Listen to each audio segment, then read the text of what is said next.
Hello నమస్తే, నేను journalist Srinivas. ఈరోజు ప్రజాశక్తి పేపర్లో సామాన్యుడికి సున్నా, సంపన్నుల కోసం హై స్పీడ్ సంస్కరణలు అని చెప్పి నిస్సారంగా నిస్తేజంగా కేంద్ర బడ్జెట్ 53,47,315 కోట్లతో ప్రతిపాదన.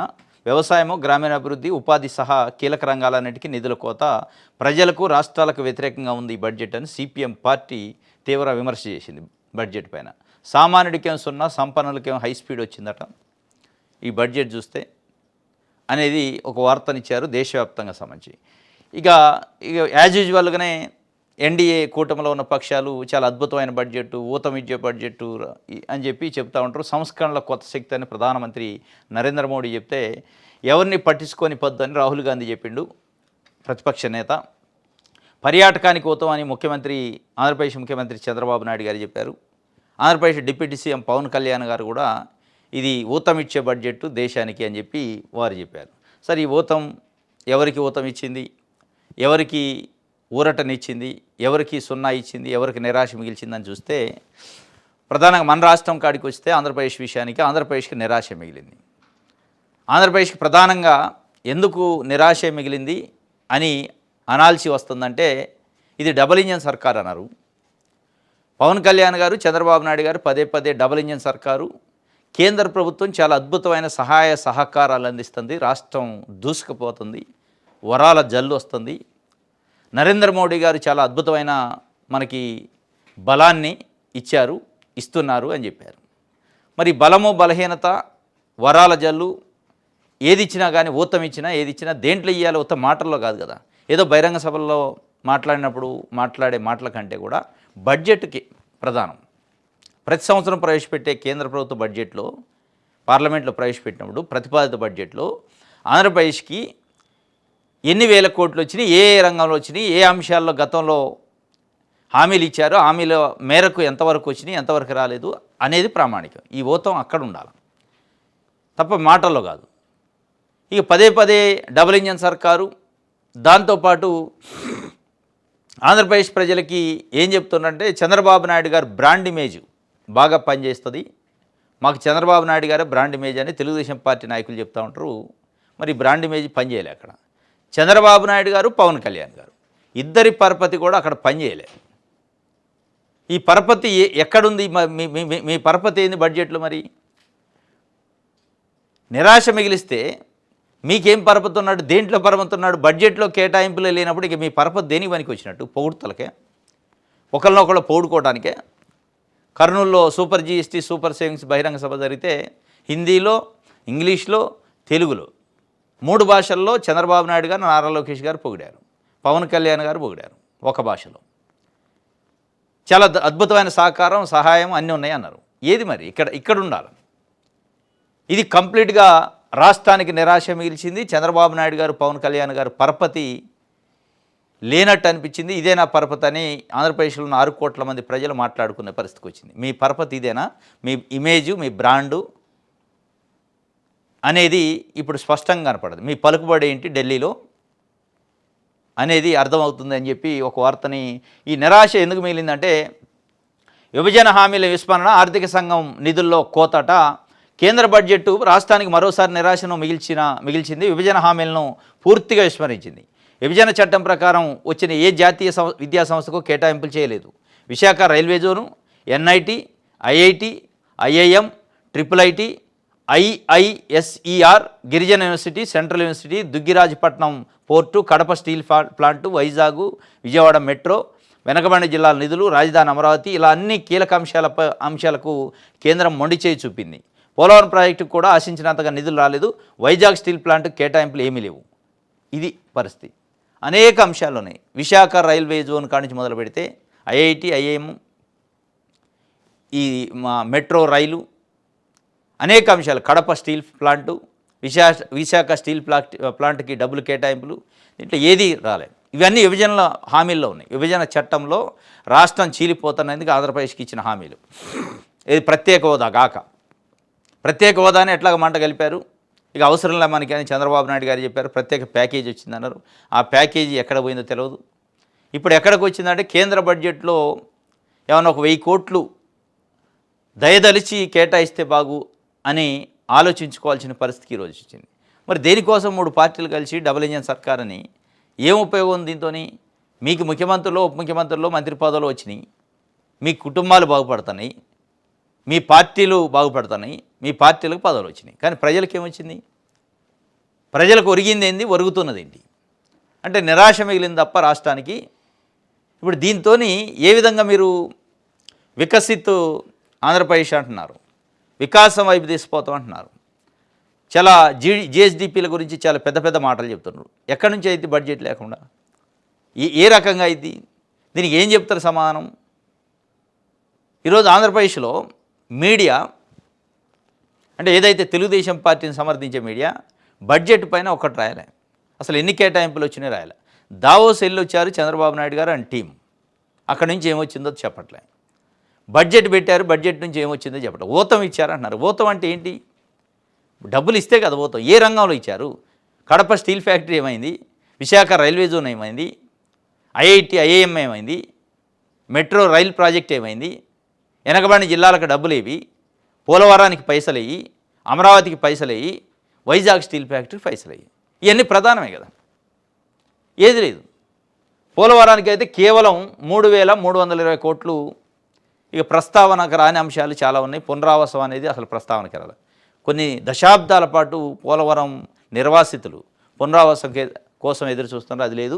ఇక అమరావతికి అప్పు ఇప్పిస్తామన్నారు. అమరావతి కేవలం అమరావతి రాష్ట్ర రాజధానికి సంబంధించి బడ్జెట్ సమావేశాల్లో ప్రవేశపెడతాం, పార్లమెంట్లో గుర్తింపు తెస్తామన్నారు.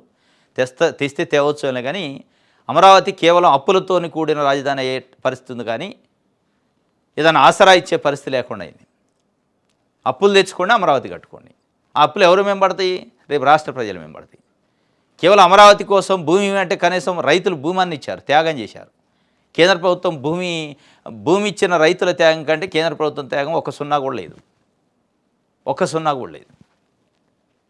చంద్రబాబు నాయుడు గారు ఇక్కడున్న రైతుల్ని బలవంతంగానో భయానో నయానో బెదిరించో ఇంకోటో లేదా బతిలాడో లేదా నమ్మకం కల్పించో భూములు తీసుకుంటున్నారు ఇప్పుడు 2వ దశలో కూడా. కానీ ఇదే త్యాగం, ఇదే కన్విన్స్ అక్కడ కేంద్ర ప్రభుత్వాన్ని తెచ్చి అమరావతికి 1,000-2,000 కోట్లు తెచ్చే పరిస్థితి లేదు. అది అప్పు తీస్తున్నారు. ఏదన్నా ఇస్తే అప్పు, అది 1,100 కోట్లు లేదు అప్పట, 1,182 కోట్లు అప్పు ఇస్తామంటే అప్పు నువ్వు ఇచ్చేది ఏంటి? మొత్తం భూమికి రైతుకున్న సంబంధంలో వాళ్ళ జీవితాన్ని త్యాగం చేసి భూమి ఇస్తే నువ్వు అప్పు ఇటేంటి? విభజన చట్టం ప్రకారం నిధులు ఇవ్వాలి కదా, లేదు. 10 సంవత్సరాలు పూర్తయింది, ఉమ్మడి రాజధాని కూడా లేదు ఇప్పుడు. అయినప్పటికీ ఇదే మరి ఇప్పుడు చెప్పాలి చంద్రబాబు నాయుడు గారు, పవన్ కళ్యాణ్ గారు, మీ పరపతి, మీ పలుకుబడి ఏ మేరకు ఉంది అనేది. ఇది పోలవరానికి సంబంధించి 3,302 కోట్లు, 320 కోట్లు. ఇక కేంద్ర బడ్జెట్లో అమరావతికి ఆస్తున్నాం. అదనంగా ఒక 432 కోట్లు రుణ ప్రతిపాదన, అప్పు ప్రతిపాదన తప్ప ఎక్కడా ఏమి లేదు. ఇక దీన్ని చూసి మనం మురవాలి. ఇది డబుల్ ఇంజన్ సర్కారు. ఈ డబుల్ ఇంజన్ సర్కారులో రాష్ట్రానికి ప్రజలకి ఒరిగేది ఏంటి అంటే పర్యాటకానికి ఊతం ఇచ్చిందట కేంద్ర బడ్జెట్. పర్యాటకానికి ఇచ్చిందో లేదో కానీ ఆంధ్రప్రదేశ్కి ఏమి ఇచ్చింది? ఆంధ్రప్రదేశ్ విభజన చట్టం ప్రకారం ఇచ్చిన హామీలకి ఏమి ఊతం ఇచ్చింది? ఆంధ్రప్రదేశ్లో వెనకబడిన జిల్లాలకు ఏమి ఇచ్చింది? అది చెప్పాలా, అది చెప్పట్లే. అల్టిమేట్గా అయితే రాష్ట్రానికి నిరాశ, మొండి చేయి మిగిలింది. అమరావతికి మళ్ళీ అప్పులైనవి, పోలవరానికి ఇక పునరావాసానికి దిక్కులేదు. ఇది ప్రజాశక్తికి సంబంధించి. రైట్, సాక్షి పేపర్ చూద్దాం.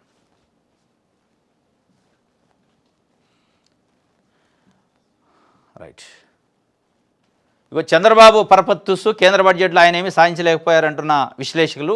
బుల్లెట్ ట్రైన్ అన్నారు, కనీస రైలు కారిడార్ కూడా దక్కలేదు.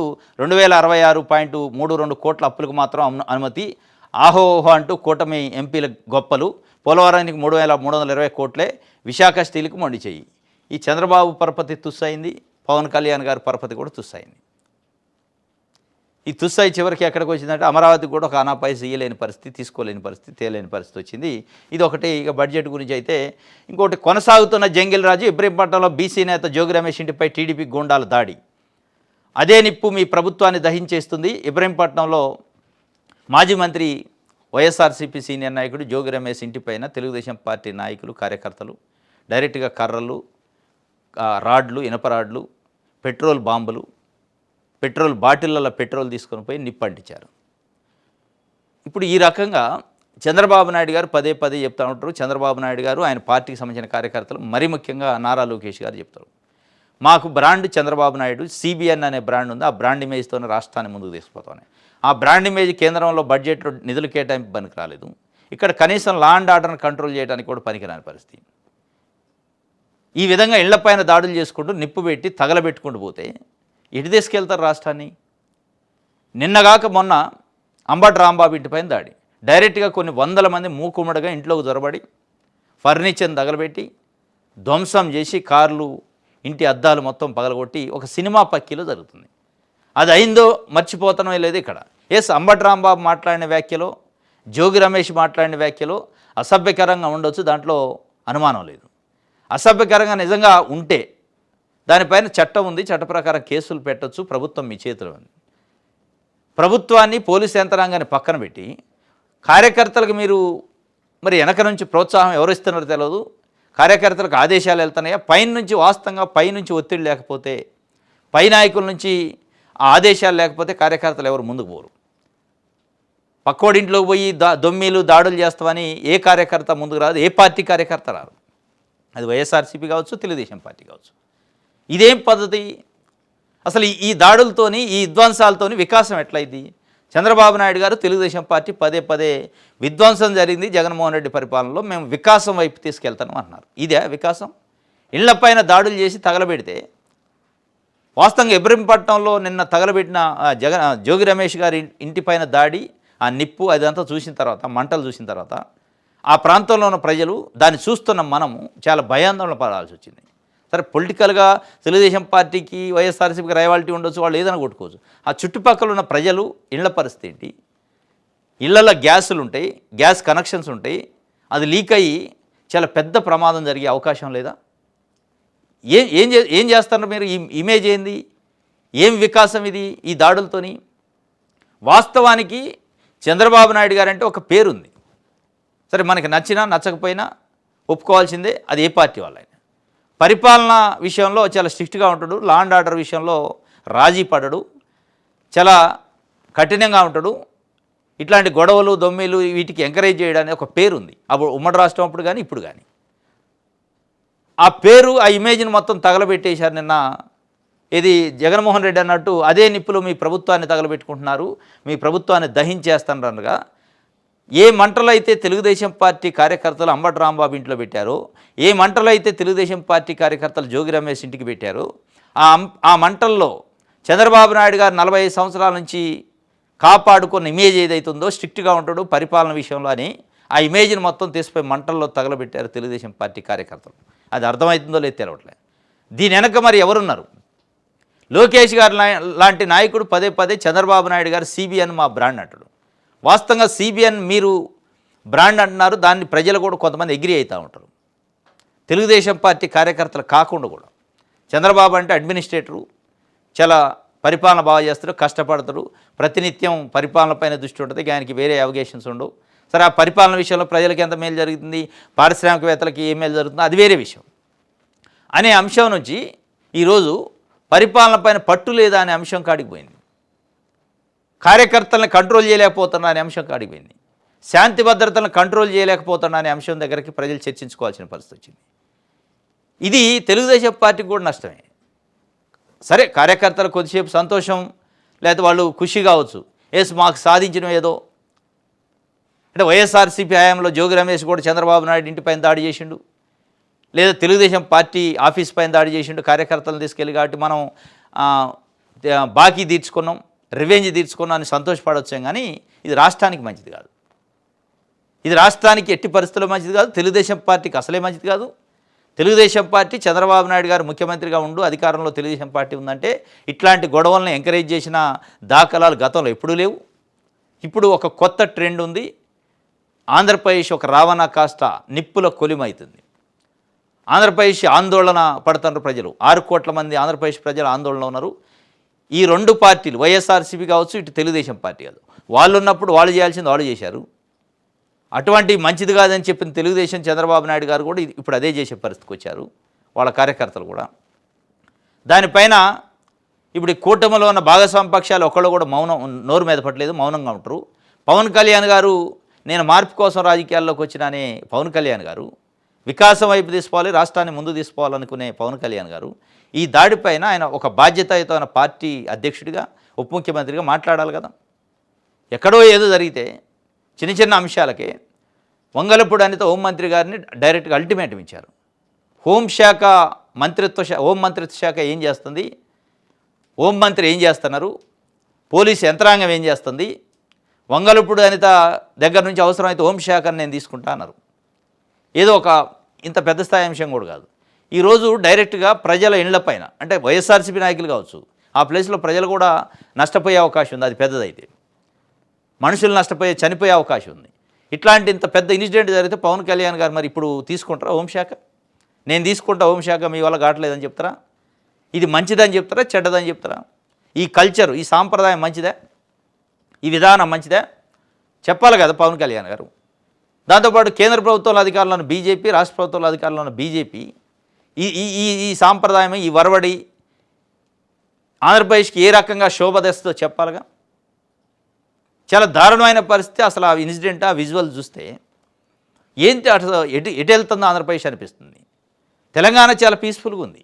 రాజకీయాలు వేరు, గొడవలు వేరు.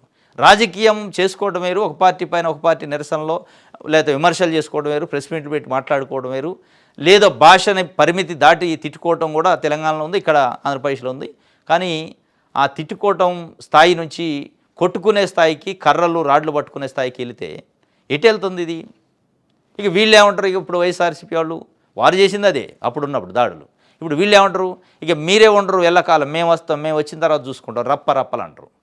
వాళ్ళు ఫ్లెక్సీలు రప్ప అని పెడితే వీళ్ళు రప్ప అనిపిస్తున్నారు.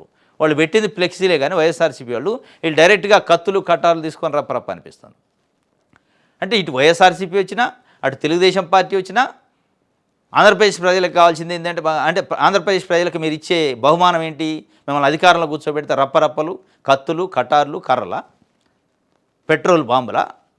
దీంతో ఆంధ్రప్రదేశ్ వికాసం అయితే, అభివృద్ధి అయితే, పెట్టుబడులు వస్తాయా? ఏ రకంగా దీన్ని సమర్థించుకుంటారు?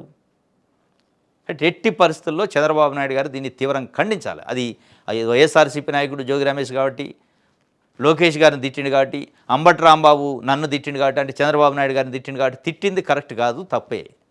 ఆ తిట్టింది తప్పు అని ప్రజల ముక్కు మీద తెలుసుకునేటట్టు చేయాలంటే అసలు ఇప్పుడు ఏమైందంటే అది అడుగున పడది. వాళ్ళు తిట్టింది అడుగున పడది, వీళ్ళు దాడి చేసింది పైకి వచ్చింది. అది అర్థమవుతుందో లేదో తెలవట్లే. ఈ దాడి తెలుస్తుంది తప్ప తిట్టింది పెద్ద పడుచుకోరు ప్రజలు. తిట్టిందాన్ని వాళ్ళు మనసులో పెట్టుకుంటారు. ఈ మనిషి ఈ పార్టీ నాయకుల భాష ఇది, వీళ్ళ పద్ధతి కాదా అనుకుంటారు. కానీ మీరు చేసిన దాడి, మీ కార్యకర్తలు చేసిన దాడి, ఆ దాడి సందర్భంలో మీ కార్యకర్తలు తిట్టిన భాష వాళ్ళు తిట్టిన దానికంటే 100 రెట్లు అసభ్యంగా ఉంది. దీనిపైన ఈరోజు ఏదైతే ఆంధ్రప్రదేశ్లో ఉన్న కొన్ని మీడియా, కూలీ మీడియా అంటారు వాటిని, అంటే వాళ్ళే పెట్టుకున్నారు మీడియా, కూలీ సోషల్ మీడియా అని నిన్న ఆంధ్రజ్యోతి ఏబిఎన్ రాధాకృష్ణ గారు రాసిండు కొత్త పలుకులు. ఆ కూలీ సోషల్ మీడియా ఎట్లయితే అంటున్నారో కూలీ మెయిన్ స్ట్రీమ్ మీడియా కూడా ఉంది. కూలీ కోసం, కులం కోసం పనిచేసే మీడియా ఈరోజు దీనిపైన ఏం రాశారో తెలుసా? జోగి రమేష్ ఇది అసభ్యకరమైన వ్యాఖ్యలపై రగిలిన ప్రజలట. ఇది చూద్దాం, దీంట్లో ఉంటుంది. రోత మాటలపై రగిలిన అగ్గాట. అంటే రోత మాటలు మాట్లాడితే అగ్గి రగలాలని చట్టాలలో ఉందా? ఐపీసీలో రాశారా? రోత మాటలు మాట్లాడితే దానికి ఒక చట్టం ఉంది, దానికి కేసు పెట్టచ్చు. ఇక ఎవరు రోత మాటలు మాట్లాడితే వాళ్ళ ఇళ్ళ మీదకి పోయి దాడి చేసి, ఎవరికి నచ్చినట్టు మాట్లాడకపోతే వాళ్ళ ఇళ్ళ మీదకి పోయి దాడి చేసి, లేదా ఏబిఎన్నో, ఆంధ్రజ్యోతి లాంటి ఒకరు, లేదంటే ఇంకొక పేపరు, పత్రికో, టీవీ ఛానల్లో వాళ్ళకి నచ్చినట్టు రాశారు కాబట్టి వాళ్ళు ఏది పడితే అది రాస్తే దాని మీదకి వచ్చి దాడి చేయటమేనగా. మీరు కూడా అప్పుడప్పుడు రోతరాతలు రాస్తూ ఉంటారు. ఇప్పుడు నిన్న కూలీ మీడియా అని రాశారు, కూలీ సోషల్ మీడియా, అది రోతరాతలే. మిగతా సోషల్ మీడియా యాక్టివిస్టులు అందరూ వచ్చి మీ ఆఫీస్ పైన దాడి చేయాలి, నిప్పి పెట్టాలా? రోత మాటలపైన రగిలిన అగ్గి అంటే రగలాలా? ఇప్పుడు తెలంగాణలో కేసీఆర్ పైన, బీఆర్ఎస్ పైన మీరు ఒక ఇంటెన్షన్తో దాడి చేస్తున్నారు, పలుకులతోని, వార్తలతోని. వాళ్ళు వచ్చి దాడి చేయాలా? తెలంగాణలో ఉన్న మహాన్యూస్, హైదరాబాద్లో ఉన్న మహాన్యూస్ ఛానల్ పైన బీఆర్ఎస్ పార్టీ సంబంధించిన కార్యకర్తలు పోయి దాడి చేశారు. అది ఖండించాలా వద్దా? అంటే రగిలిందా నిప్పు, అగ్గి? ఏది రోత వార్తలపైన రగిలిన అగ్గి అంటే సరిపోద్దా? ఏంటి పద్ధతి? ఒక బాధ్యత గల మీడియా ఛానల్గా, పత్రికగా, అంటే మీరు ఎంత కులం కోసం, కూలి కోసం పనిచేసినా ఇట్లాంటి సెన్సిటివ్ విషయాలలో ఎస్ ఇది తప్పు దాడులు, తిట్టిన తప్పే, తిట్టిన దానికి ఎట్లా కేసులు ఉంటాయి.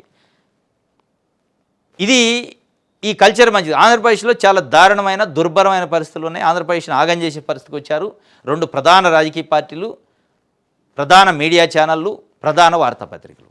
2 మీడియా వర్టికల్గా డివిజన్ అయింది, అదేవిధంగా పార్టీలు వర్టికల్గా డివిజన్ అయ్యారు, ప్రజలు వర్టికల్గా డివిజన్ అయ్యే పరిస్థితి రేపు గ్రామాలలో వస్తే ప్రతి గ్రామం ఒక రావణ కాష్ట అయింది ఈ రకమైన దాడులు చేసుకుంటూ పోతే.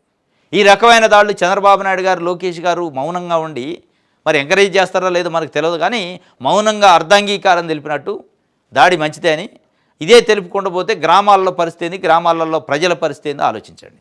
ఒక మాజీ మంత్రి సీనియర్ వైఎస్ఆర్సీపీ నాయకుడిపైనే, 2 మాజీ మంత్రులపైనే డైరెక్ట్గా 100 మంది వెళ్ళి నడి ఇంట్లోకి పోయి నిప్పు పెట్టే పరిస్థితి ఉంటే సామాన్య ప్రజల పరిస్థితి ఏంటి? దీని అర్థం ఏదో చంద్రబాబు నాయుడు గారు లా అండ్ ఆర్డర్ మెయింటైన్ చేయలేకపోతున్నాడని కాదు. ఇది లా అండ్ ఆర్డర్కి సంబంధించిన ఇష్యూ కాదు, 2 పార్టీల మధ్య ఆధిపత్య పోరు. లా అండ్ ఆర్డర్ విషయం వేరే ఉంటుంది, ఇది ఎంకరేజ్ చేస్తున్నట్టు ఉంది తప్ప. ఇది ఒక వార్త అయితే ఇక చంద్రబాబు నాయుడు గారికి క్లీన్ చిట్ వచ్చిందట, ఈడీ క్లీన్ చిట్ ఇచ్చిందట. ఇప్పుడు ఈ మీడియా కులం కోసం కూలి కోసం పనిచేసే మీడియాలు కొన్ని చంద్రబాబు నాయుడు గారు క్లీన్ చిట్ వచ్చింది అని విశాఖపట్నంలో ఉన్న పిఎంఎల్ఐ యాక్ట్ కింద ఈడీ ఛార్జ్ షీట్ వేసింది, ప్రివెన్షన్ ఆఫ్ మనీ లాండరింగ్ కింద. ఇక దాంట్లో ఆయన పాత్ర లేదని క్లీన్ చిట్ ఇచ్చిందట. ఇది వార్త. అయింది కేంద్ర ప్రభుత్వం బడ్జెట్ ప్రవేశపెట్టింది, ఆంధ్రప్రదేశ్కి ఏమొచ్చింది అనేది లేదు వార్త. ఆంధ్రప్రదేశ్కి రాకపోతే ఎట్లా తేవాలనేది పొలిటికల్ పార్టీలను, ప్రభుత్వాలను, ఎంపీలను ప్రశ్నించే వార్త లేదు. వీళ్ళు దేనికోసం పనిచేస్తున్నారు అనేది స్పష్టంగా అర్థమైంది. క్లీన్ చీట్ వచ్చిందట. ఎట్లా వచ్చింది క్లీన్ చీటు? ఎవరిచ్చారు? సిఐడి ఒక కేసు పెట్టింది. సిఐడి కేసు పెడితే మిస్టేక్ ఆఫ్ ఫ్యాక్ట్ కింద సిఐడి నుంచే రిటర్న్ తీసుకుంటాడు చేశారు అధికారం వచ్చిన తర్వాత. నిజంగా క్లీన్ చీట్ వచ్చినట్టు. ఇది ఒక టెక్నికాలిటీ, అధికారాన్ని అడ్డం పెట్టుకొని క్లీన్ చీట్ తెచ్చుకుంటే అది క్లీన్ చీట్ వచ్చినట్ట. ఈడీ క్లీన్ చీట్ ఈడీ వేసిన ఛార్జ్ షీట్లో చంద్రబాబు నాయుడు గారి పేరు ఇంకోటి లేకుండా పోవటానికి కారణం, క్లీన్ చీట్ రావడానికి కారణం దీనికంటే ముందు జరిగిన కేసు క్లోజు, సిఐడి చేసిన కేసు క్లోజ్ వల్ల దీనికి ఊతం వచ్చింది. సిఐడి కేసు క్లోజ్లో కూడా ఇట్లాంటి క్లీన్ చీటే వచ్చి ఉంటే బాగుండేది. సిఐడి కేసు అయినా, ఈ కేసు అయినా, ఈడీ కేసు అయినా, ఈ 2 కేసుల్లో ట్రయల్ నడిచిన తర్వాత ట్రయల్లో జడ్జి గారు అనౌన్స్ చేస్తే ఎస్ ఆధారాలు లేవు కాబట్టి ఫలానా సో పర్సన్ చంద్రబాబు నాయుడు గారు క్లీన్ చీట్ ఇస్తున్నామని వాళ్ళు ఇస్తే ఇవ్వాల్సింది ఎవరు? కోర్టు క్లీన్ చీట్ ఇవ్వాల్సింది. మీకు మీరే కేసు పెట్టినోడు పోయి విత్డ్రా చేసుకొని క్లీన్ చీట్ వచ్చిందంటే అది ఏం క్లీన్ చీటు? అది క్లీన్ చీట్ కాదు, చీటింగ్. ఇది వాస్తవంగా సరే వస్తే రావచ్చు టెక్నికల్గా. ఈడీలో పేరు లేకపోవచ్చు, ఈడీలో పేరు ఉండకపోవడానికి కారణం దానికంటే ముందు వేసిన క్లోజర్ రిపోర్ట్ కావచ్చు, మిస్టేక్ ఆఫ్ ఫ్యాక్ట్ కావచ్చు. ఇవన్నీ ఒక్కోవడం అయితే 53 రోజుల పాటు జైల్లో ఉంది వాస్తవం. దాంట్లో క్లీన్ చీట్ ఏం లేదు. Supreme court, high court, ACB court bail నిరాకరించింది వాస్తవం. బలమైన ఆధారాలు ఉన్నాయని చెప్పింది వాస్తవం. ఆ ఉండబట్టే 53 రోజుల పాటు జైల్లో ఉన్నది వాస్తవం. ఇవన్నీ వాస్తవాలు కళ్ళ ముందు కనపడతాయి. ఆ వాస్తవాలని పక్కన పెట్టి ఈరోజు గవర్నమెంట్ ఉంది కాబట్టి సిఐడి అధికారులు వాళ్ళ చేతిలో ఉన్నారు కాబట్టి క్లోజ్ చేసింది వాస్తవమే. ఆ క్లోజ్ చేసిన వాస్తవానికి అనుగుణంగా ఈడీ కూడా దాంట్లో లేకుండా చేసింది వాస్తవమే. ఇవన్నీ ఒకదానికి ఒకటి లింక్ ఉన్నాయి. ఏపీకి ఏమి ఇచ్చారంటే అమరావతి అభివృద్ధికి 1128 కోట్ల అప్పు, పోలవరం ప్రాజెక్టు 3320 కోట్లు, రోడ్లు, తాగునీరు, ఇంకేదో ఇవన్నీ చెప్పారు. ఇక్కడ ఎక్కడా కూడా ఇక బలమైనది ఈ విషయంలో బలంగా చాలా అద్భుతమైన నిధులు వచ్చినాయి, చాలా కేటాయింపులు జరిగినాయి. చంద్రబాబు నాయుడు గారు పలుకుబడి పరపతి పనిచేసిందని చెప్పుకోవడానికి ఒకటి లేదు. అందుకే ఎక్కడికి వచ్చింది అది. వాస్తవంగా నిజంగానే ఏపీకి నిధులు ఇచ్చి ఉంటే ఈ వార్త ఇక్కడ ఉండేది, ఇక్కడెక్కడ పెద్దగా ఉండేది. ఈ వార్త లేకుండా జోగి రమేష్తో చంద్రబాబు నాయుడు గారి క్లీన్ చీటో, సింగాలకు బదిలీ వేటో ఇవి ఉండి ఇది కిందకు వచ్చిందంటే ఏది మరీ రాయకపోతే బాగుదని ఆంధ్రజ్యోతి పేపర్ ఇక్కడ రాసింది దీని గురించి. ఇదనమాట ముందు చూపు బడ్జెట్ అట. దేనికి ముందు చూపు? ఏదో ₹1 లేకపోతే ముందు చూపు ఉన్నట. డబ్బులు కేటాయిస్తే కదా ముందు చూపు. చంద్రబాబు నాయుడు గారు చెబుతున్నారు ముందు చూపు బడ్జెట్ ఇది అని చెప్పి. రైట్. ఈనాడులో ఏం రాసినో చూద్దాం. ఈనాడులో కూడా అభివృద్ధిలోనట బుల్లెట్ పరుగులట, ఏ డబ్బులు లేకుండా బుల్లెట్ పరుగులు. రైట్. జోగి నోటి దురుసుపైన బగ్గుమన్న తెదాప శ్రేణులు ఇబ్రహీంపట్నంలోని ఆయన ఇంటిపై దాడి. నోటి దురుసు ఎవరుంటే వాళ్ళ ఇంటిపైన దాడి చేస్తే అయిపోద్ది, బగ్గు అంటే అయిపోద్ది. ఇక చట్టాలు అవసరంలా, పోలీసులు అవసరంలా, పోలీసు యంత్రాంగం అవసరం లేదా? ఈనాడు కూడా అదే రాసింది. జోగి నోటి దురుసుపైన బగ్గమన్న తేదేపా పార్టీలు, జోగి రోత మాటలపైన రగిలిన అగ్గి ఆంధ్రజ్యోతి. వీళ్ళు ఎవరి కోసం పనిచేస్తున్నారు అనేది అర్థమైంది. ఇక జంతువుల కొవ్వు కలిసిందని ఎన్డీడీబీ ల్యాబ్ పరీక్షలో తేలింది. చర్యలు తీసుకోవడానికి సిట్టు వేస్తే వైకాపా నాయకులు నేను క్షమాపణలు చెప్పాలంటున్నారు. కల్తీ నెయ్యి వ్యవహారంపై ఘాటుగా స్పందించిన చంద్రబాబు. ఏం ఘాటు ఉంది అందులో? పదే పదే ఇప్పుడు ఆ ఛార్జ్షీటు వేసినప్పటి నుంచి సిట్టు కల్తీ నెయ్యి పైన దాంట్లో ఎక్కడ కూడా కల్తీ జరిగింది, కానీ ఆవు నెయ్యో కొవ్వు ఆవు కొవ్వు పంది కొవ్వు జంతువులు అవశేషాలు ఉన్నాయని చెప్పలే. దాంతో కాస్త పరువు పోయింది. చంద్రబాబు నాయుడు గారి మాటలు ఎంత దిగజారి మాట్లాడిండు. అంటే కొన్ని కోట్ల మంది హిందువుల మనోభావాలకు సంబంధించిన అంశంలో చాలా జాగ్రత్త మాట్లాడాలి కదా. ఒకవేళ నిజంగానే ఎన్డీడీబీ రిపోర్ట్ వస్తే ఆ రిపోర్ట్ను స్టడీ చేసి అసలు ఈ రిపోర్టు ఎప్పటి శాంపిల్ ఇది, 2019 నుంచి 2024 జూన్ 12 కంటే ముందా, లేదా నేను ముఖ్యమంత్రి అయిన తర్వాత వచ్చిన శాంపిల్సా, ఈ శాంపిల్స్ అయితే ఎట్లా, ఆ శాంపిల్స్ అయితే ఎట్లా అనేది గమనించకుండా 2024 జూలై 6వ తారీఖు జూలై 12వ తారీఖు వచ్చిన నెయ్యి ట్యాంకర్లలో శాంపిల్ని పరీక్ష చేస్తే ఎన్డీడీబీ వచ్చింది. అది కూడా కొవ్వు ఉంది అని రాలే, ఉండే అవకాశాలు ఉండొచ్చు అని చెప్పి రాశారు. దానికి అది పట్టుకొని అది ఎప్పుడు 2024 జూలై 6 జూలై 12, 2024 జూలై 6 జూలై 12లో వచ్చిన ట్యాంకర్ల అప్పుడున్న కమిటీ ఎవరు, అప్పుడున్న ప్రభుత్వం ఏందని చంద్రబాబు నాయుడు గారి ప్రభుత్వం, చంద్రబాబు నాయుడు గారు అపాయింట్ చేసిన ఆఫీసర్లే ఉంటారు. అది కూడా వాడలే, అది ఎవరి ప్రభుత్వం అయినా కాదు, వాడకుండా రిజెక్ట్ చేశారు. దాన్ని పట్టుకొని ఎన్డీడీబీ రిపోర్ట్ ఇచ్చింది, జగన్మోహన్ రెడ్డి 5 సంవత్సరాల పాటు కొవ్వు కలిపిండు అని చెప్తారు. ఇంత దిగజారుడా, అంత ఆరాటమైంది. అది సెంటిమెంట్ అంశం కదా, దేవుడికి సంబంధించిన అంశం. ఇప్పుడు నాలుగు గరుచుకున్నారు. నేను ఎన్డీడీబీ రిపోర్ట్ను బట్టే చెప్పిన, కానీ నేను ఎన్డీడీబీ రిపోర్ట్ ఎప్పటిది చెప్పారు, కరెక్టే. ఎన్డీడీబీ రిపోర్ట్ను బట్టే చెప్పారు. మీరు అధికారంలో ఉన్నప్పుడు వచ్చిన రిపోర్టు, మీరు అధికారంలో ఉన్నప్పుడు తీసుకున్న శాంపిల్ అది. దాన్ని మొత్తం 5 సంవత్సరాలకి ఎట్లా ఆపాదిస్తారు దాన్ని? 2019 నుంచి 2024 జగన్మోహన్ రెడ్డి దిగిపోయే వరకు ఉన్న నెయ్యికి సంబంధించిందని ఎట్లా చెప్తారు? అసలు ఆ నెయ్యి ఎక్కడుంది? అప్పుడు వాడిన నెయ్యి ఎక్కడుందని మీరు టెస్టులు రిపోర్టులు చేశారు. ఏ రిపోర్ట్లో మీకు వచ్చింది? వస్తే గిస్తే ఏదది అనేది ఇప్పుడు ప్రశ్న. నిజంగానే ఇప్పుడు టీటీడీ తీసుకునే నెయ్యిలో ప్రతి నెల ప్రతి ట్యాంకర్కి టెస్ట్ చేస్తూ ఉంటారు. ఆ రిపోర్ట్లలో ఏమైనా ఉంటే కొవ్వు ఉందని ఇంకోటో వస్తే అది నిజంగానే ఇగో మేము 5 సంవత్సరాల డేటా మా దగ్గర ఉంది, జగన్మోహన్ రెడ్డి ఉన్నప్పుడు, వైవి సుబ్బారెడ్డి ఉన్నప్పుడు, కరుణాకర్ రెడ్డి ఉన్నప్పుడు, టీటీడీ చైర్మన్గా వాళ్ళు వ్యవహరించినప్పుడు, లేకపోతే అప్పుడున్న ఆఫీసర్లు ఉన్నప్పుడు, ఇగో మాకు నెలవారీ రిపోర్ట్లు ఉన్నాయి. ప్రతి ట్యాంకర్లో ఇగో ఇది నెయ్యిలో కొవ్వో లేకపోతే విష క్రీములో రసాయనాలు కెమికల్స్ కలిసినాయి, ఇగో రిపోర్ట్లో ఉంది. అయినా కానీ వీళ్ళు ఎలో చేశారంటే అది పెద్ద మిస్టేక్, తప్పది. అది ఎక్కడా లేదు. లేని దాన్ని పదే పదే ఉన్నది అని చెప్పి వెంకటేశ్వర స్వామి పైన రాజకీయం చేస్తారు. ఆయన ఏది వెంటనే రియాక్షన్ ఉంటుందని చెప్పి ఉంటుంది, కానీ రాజకీయం ఎవరు చేస్తున్నారు అనేది ఇక్కడ ఒక కన్ఫ్యూజన్ క్రియేట్ చేస్తున్నారు. క్లారిటీగా చంద్రబాబు నాయుడు గారు ఒక రాజకీయానికి పునాదిగా తిరుమల తిరుపతి దేవస్థానం ప్రసాదాన్ని అడుగుకుంటున్నారు అని స్పష్టంగా అర్థమైంది. 2019 నుంచి జగన్మోహన్ రెడ్డి ముఖ్యమంత్రి అయిన దగ్గర నుంచి 2024 జగన్మోహన్ రెడ్డి ముఖ్యమంత్రి దిగిపోయే వరకు మీ దగ్గర ఏమైనా ల్యాబ్ రిపోర్ట్లు ఉన్నాయా? ప్రతి ట్యాంక్కి ఏమైనా ల్యాబు టెస్ట్ చేస్తారా? నెయ్యిని టెస్ట్ చేసిన తర్వాత కూడా దాంట్లో అవశేషాలు ఉన్నాయనో, కొవ్వు ఉందనో, లేకపోతే కెమికల్స్ ఉన్నాయనో, విష పదార్థాలు ఉన్నాయని తెలిసిన తర్వాత కూడా ఆ రిపోర్ట్లో వచ్చిన తర్వాత, ఆ రిపోర్ట్ చూసిన తర్వాత కూడా ఎలో చేస్తే అది పెద్ద క్రైమ్. అది ఎక్కడా లేదు కదా. మీరు అధికారంలోకి వచ్చినాక ఉన్న ట్యాంకర్లలో ఉన్న ఆ రిపోర్ట్ను బేస్ చేసుకొని కొవ్వు ఉందంటే, కొవ్వు లేకపోయినా కానీ మీరు అధికారంలోకి వచ్చాక చేసిన దాంట్లో కూడా కొవ్వు లేదు, అయినా ఆరోపణ చేస్తుంది. ఇమీడియట్గా నేను ఏదో జగన్మోహన్ రెడ్డి మీద పడిపోవాలి, అప్పుడున్న అధికారంలో అప్పుడున్న చైర్మన్లను నిందించాలి, ఆ నిందతో ప్రజల్లో వాళ్ళ మీద నెగిటివ్ రావాలి, బురద చల్లాలనే ప్రయత్నం మీలాంటి ఒక సీనియర్ పొలిటీషియన్ చేయకూడదు.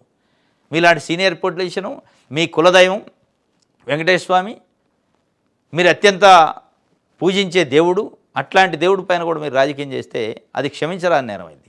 ఇప్పుడు మళ్ళా బొకాయిస్తున్నారని చెప్తున్నారు చంద్రబాబు నాయుడు గారు వైఎస్ఆర్సీపీ వాళ్ళని. ఇది ఈరోజు న్యూస్ అనాలిసిస్. రేపు తాజా వార్తలతో తిరిగి కలుసుకుందాం. Thank you.